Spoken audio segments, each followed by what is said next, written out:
One evening, Cupcake went to the bathroom. Typically, she'd wipe front to back, but because she had gone so many times that day, she wiped back to front. Oh, it was sore.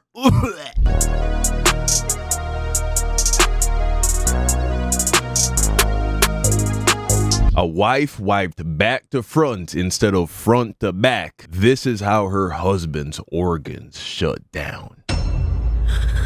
A cautionary tale on what can happen when you travel south of the border. Let's watch. A woman wiped back to front instead of front to back. This is how her husband's nerves shut down.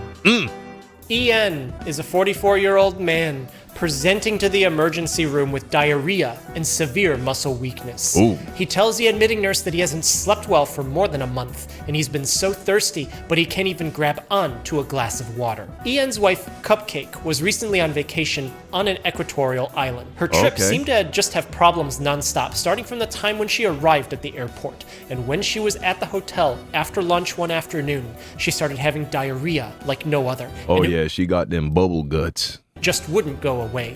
It ruined her trip because after that day, she had trouble eating and drinking anything. When she got home, her diarrhea didn't go away. Dang. Every day, she would feel Week-long diarrhea? My lord. crampy abdominal pain squeeze into her stomach, followed by a terrible movement out. She really thought that maybe her stomach just didn't agree well with the food that she ate on her trip, but at home with her husband, they would prepare some food together. Since she came home from this trip, she would often release air into the room that was so foul to Ian that he just couldn't handle it. Nah, you gotta go see a doctor. What we doing over here? For some meals, she would feel okay afterwards, but other times, there would be massive problems. One evening, Cupcake went to the bathroom. Typically, she'd wipe front to back, but because she had gone so many times that day, she wiped back to front Oh, it was sore. instead. The area was so sore, but when she looked back at the toilet paper, she thought she saw something horrible. She wasn't sure what it was. It was like there might have been some small, darkly colored dots inside. It kind of looked like big bits of pepper, except she hadn't eaten any pepper recently. Later that night, Cupcake was with her husband. Hey, if you ever travel overseas, do not drink the tap water, bro. Bottled water only, man. Showered, but neither of them had thought that anything was different from how... Oh, nah, you nasty, bro. You nasty. You know she got the squirts, bro. And you going down on her and she ain't take a shower? Now, listen. I'm Jamaican, right? I grew up in Jamaica. Jamaican culture... we don't go south of the border. Now, I'm not gonna cap, bro. When I moved to America and I got around all y'all American dudes, I have friends bragging about how good they were at, you know what I'm saying, traveling south. And so, I tried it out. Never liked it. Didn't stick to it. I hung it up. I was like, yeah, this is not for me. Even before I became a Christian, bro, I was like, yeah. Nah, I'm good. They would normally do it. When they were done, they both went to sleep, and something terrible was going to happen. In the early morning, Ian woke up. He had to use the bathroom, and it was here where he had the worst movement of his life. Oh, he caught it. He couldn't understand what was happening because he could feel his stomach quake and shake inside his abdomen. As the days passed, Ian would just have nonstop diarrhea, just like Cupcake did when she came home from the trip. She gave it to him. She gave him the bubble guts. But then guts. things started to get worse. A couple weeks after having dealt with this, Ian hadn't eaten well for a very long time. He had trouble sleeping. He couldn't think straight. He just didn't feel like himself, and things started to get worse. One day, while driving to work, and after having his now normal morning diarrhea, Ian had to stop on the side of the road. He had trouble grabbing onto the steering wheel because his hands felt weak. When he would walk around, he would feel like his legs were shaking. Every time he tried to stand up, it would get harder and harder. And when he was finally up, he'd feel dizzy. After several sleepless nights, Ian couldn't take it anymore as he brings himself to the hospital where I'm still thinking about the fact that he went down on that, bro. I want to Oh, bro, there was some chocolate in that vanilla, bro. Oh. We are now. At examination, Ian looked okay. When doctors looked at his mouth, they thought it appeared a little dry. His skin was giving some indications that he was dehydrated, and when they took a blood test, it did in fact confirm that Ian was dehydrated.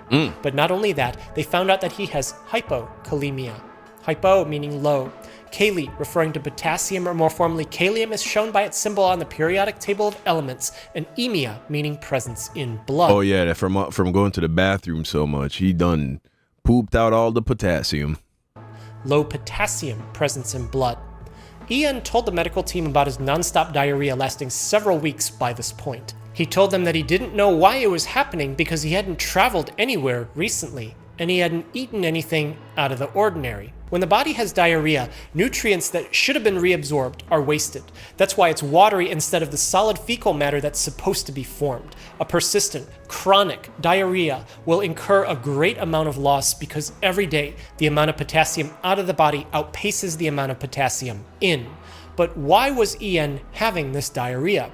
In the hospital, the medical team waited for Ian's next movement. They collected a sample, and when they were able to look at it, they found Giardia duodenalis, a That don't sound good. protozoan parasite that causes Low-key Giardia, that sounds like that sound like something a ratchet chick would name her daughter. Giardia. persistent infectious diarrhea. This isn't very common in the United States, so where did this come from? Infectious Giardia Them third world waters. cysts come from contaminated food or water. In the United States, if someone has this from either of these routes, it's likely because they had traveled to another country. Doctors know that Ian hadn't been traveling, but when they asked if anyone in his household had been, suddenly everything made sense. Hey man, shout out to the FDA, bro. I mean, a lot of these government agencies catch a lot of heat, but at least you're not getting Giardia in your water. To him. Ian called Cupcake. She still had been sick all these weeks that Ian was sick. This didn't seem like a coincidence to them anymore. He told doctors about the trip that she had had and about her sickness during that trip that persisted all the way until today. It didn't seem like she could eat anything, and after a few days, it appeared that whatever it was, she had spread it to him. And when Cupcake came into the hospital, her stool sample was positive for Giardia. This made sense to her. Giardia cysts can live in the environment in places where it's endemic. These cysts contaminate food and water, or hands and surfaces, and when they get into the small intestines of humans, they release trophozoites, which are the active feeding stage that can multiply, and it's here where they cause problems. They disrupt normal nutrient absorption that would happen, and they cause bloating and cramping and all the abdominal problems that Ian and his wife experience. As the parasites get to the colon, they become cysts, which get passed into the stool, and the cycle continues as they go and infect other humans. Wow. Ian's hypokalemia was due to gastrointestinal losses, and it was causing his muscle weakness. Electrolytes are used to send signals. The electro part of their name signifies that their electrical charge tells cells to do certain things. The most abundant positively charged electrolyte outside of cells is sodium, and the most abundant one inside cells is potassium. When a muscle contracts, it receives the signal from a nerve, and this causes sodium to rush into the cell to signal the start of the contraction. Because there's a huge influx of positive charge, the cell balances this by pumping potassium out. Calcium commits to the contraction, and when the contraction is done, potassium rushes back into the cell to signal for relaxation. If potassium isn't around to signal this relax because Ian has hypokalemia, then his muscles will cramp. They can become weak because the correct signal to even start the contraction is disrupted.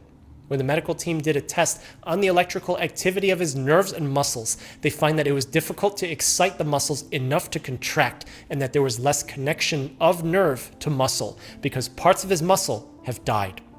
Ian's blood test had noted that he had other nutrient deficiencies. He had low levels of magnesium, which worsens hypokalemia, and low levels of zinc, copper, vitamin B12, and vitamin A. Bro was just brown squirting all of his minerals into the toilet.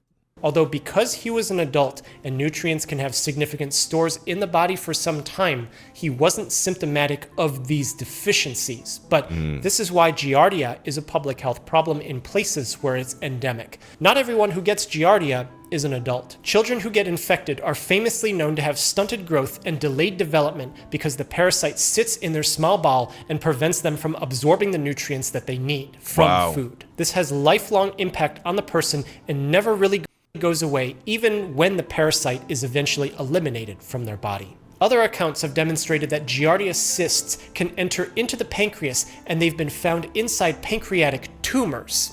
It's highly unlikely that they cause the tumor, but rather we know that they can migrate within the GI tract, with the pancreas being one possible destination because it's happened without a tumor present. Cupcake, having gotten cysts from her trip, had gotten them into places where Ian had oral to fecal contact, and the Giardia spread to him. The nutrient malabsorption. Bro, and you know, it's already, you see that, it already don't smell good down there. Let's keep it 1,000. You know, some girls, they have good hygiene, they have a nice pH balance, and so it don't smell rank. But it's already not a pleasant experience to begin with. So when you add the brown swirl into the mix, oh my Lord, that must have been, ugh.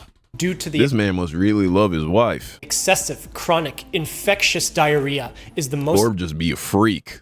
important consequence of this kind of infection, but the treatment is relatively simple. One dose of tinidazole, an antiprotozoal medicine that should eliminate all Giardia parasites. Man, you gotta love modern medicine. Doctors told both of them that by day 7, their diarrhea and all other related symptoms should go away. Ian was given all the nutrients and vitamins that he was deficient in for some time in the hospital.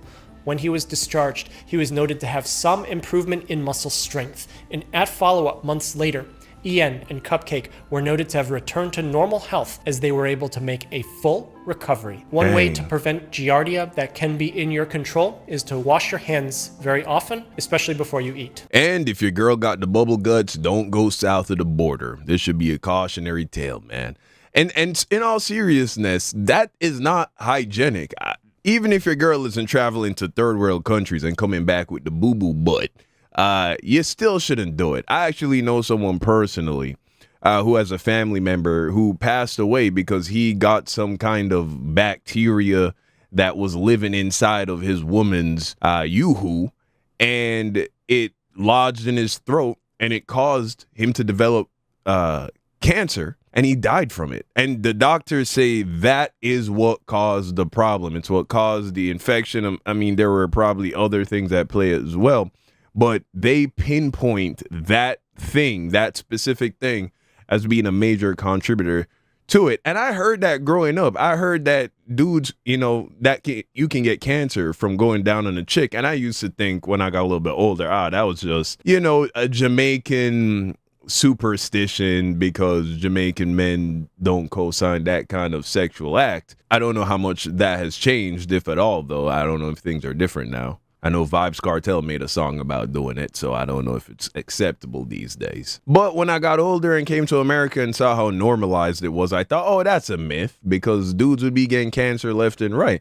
And then here I was in my 20s, come to find out, I know somebody who has a family member who died exactly from that.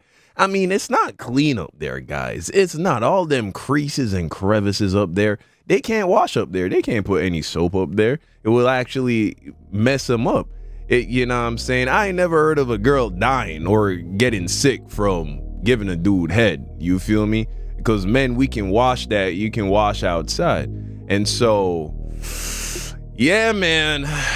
Yeah. But hey, you're a grown man. Do what you're gonna do with your own girl. I ain't here to police you. I'm just trying to bring some awareness to you. But let me know what you think in the comment section down below. Like the video, subscribe, and until next time, peace.